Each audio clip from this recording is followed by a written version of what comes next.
স্বাদ আর গন্ধে ভরা রেস্টুরেন্ট স্টাইলের দই কাতলা যদি বাড়িতে এইভাবে বানিয়ে নেওয়া যায় তাহলে তো আর কথাই হবে না।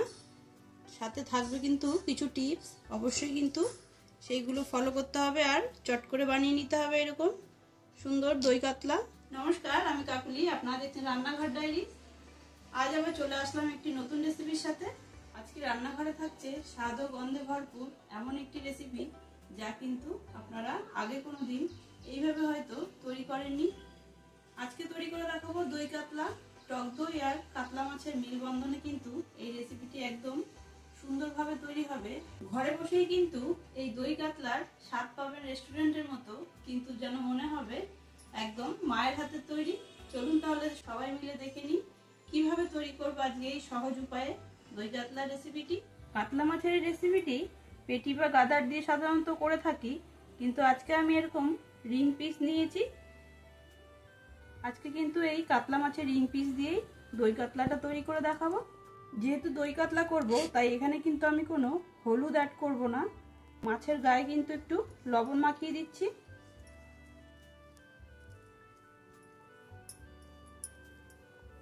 দই কাতলার জন্য একটা মশলা আমি তৈরি করব।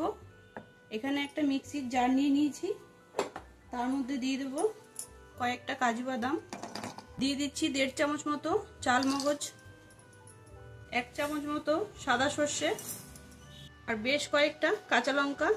ঝালটা পছন্দ মতোই দেবেন। এবার জল দিয়ে কিন্তু ভালো করে একটা পেস্ট তৈরি করে নেব। এপাশে একটা প্যান বসিয়ে দিয়েছি, আমি কিন্তু মাছটা একটু হালকা করে ভেজে নেব। তার জন্য দিয়ে দিচ্ছি সাদা তেল। তেল কিন্তু গরম হয়ে গেছে, এবার দিয়ে দিচ্ছি মাছগুলো।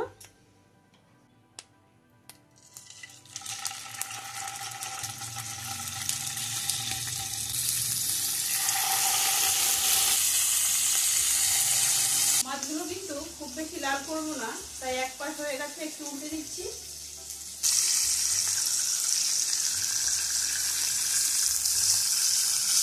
মাছগুলো কিন্তু এর বেশি আর ভাজবো না, এবার তুলে নিচ্ছি।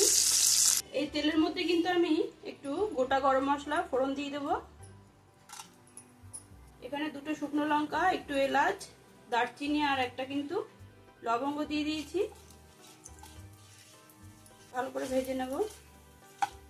গরম মশলাগুলো একটু ভাজা হয়ে গেছে, এবার দিয়ে দিচ্ছি পেঁয়াজ বাটা। এখানে একটা মিডিয়াম সাইজের পেঁয়াজ আমি বেটে নিয়েছি।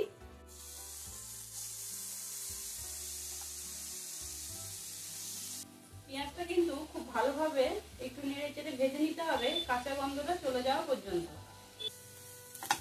পেঁয়াজ থেকে কিন্তু কাঁচা গন্ধটা চলে গেছে, এবার এর মধ্যে দিয়ে দিচ্ছি আমি 1 চামচ মতো আদা রসুনের পেস্ট।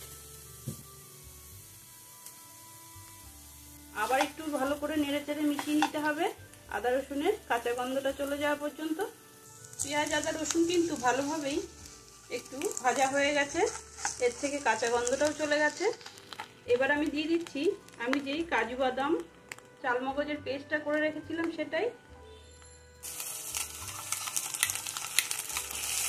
এবার কিন্তু আবার ভালো করে একটু নেড়ে চেড়ে মিশিয়ে নিতে হবে,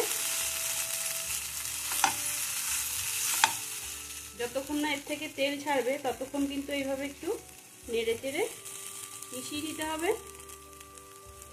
সব মশলাগুলো কিন্তু ভালোভাবে একটু মেশানো হয়ে গেছে, দেখুন তেলও কিন্তু হালকা হালকা ছেড়ে দিচ্ছে। এবার এর মধ্যে দিয়ে দেব ছোট চামচের 1 চামচ মতো চিনি।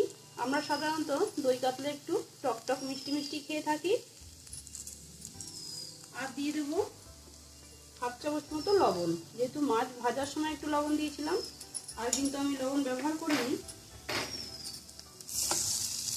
ভালো করে মিশিয়ে নেব। গ্যাসের ফ্লেমটা কিন্তু একদম লোতে করে দিতে হবে। আচ্ছা, এর মধ্যে এবার আমি দিয়ে দিচ্ছি ফেটিয়ে রাখা টক দই। দইটা দেওয়ার সময় কিন্তু গ্যাসের ফ্লেমটা একদম লোতে করে দিতে হবে, নাহলে দই ফেটে যেতে পারে।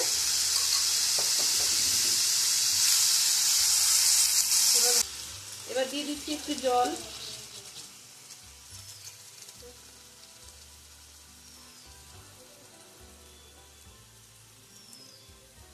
এবার সব ভালো করে নেড়ে চেড়ে মিশিয়ে নিতে হবে।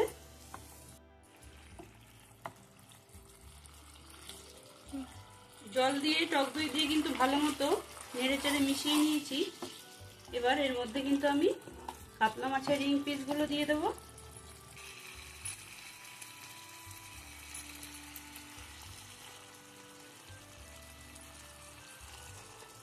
সব পিসগুলো কিন্তু দেওয়া হয়ে গেছে।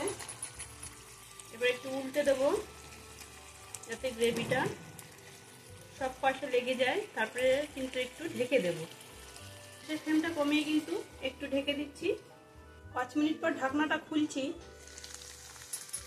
দেখুন কত সুন্দর কিন্তু কুক হয়ে গেছে। তেলটাও কিন্তু উপর থেকে ছেড়ে দিয়েছে। আর বেশি টানাবো না, খুব বেশি পাতলাও রাখা যাবে না, আবার খুব বেশি ঘনও করা যাবে না। এবার মাছগুলো আমি নামিয়ে নিচ্ছি। আমাদের দই কাতলা কিন্তু একদম রেডি।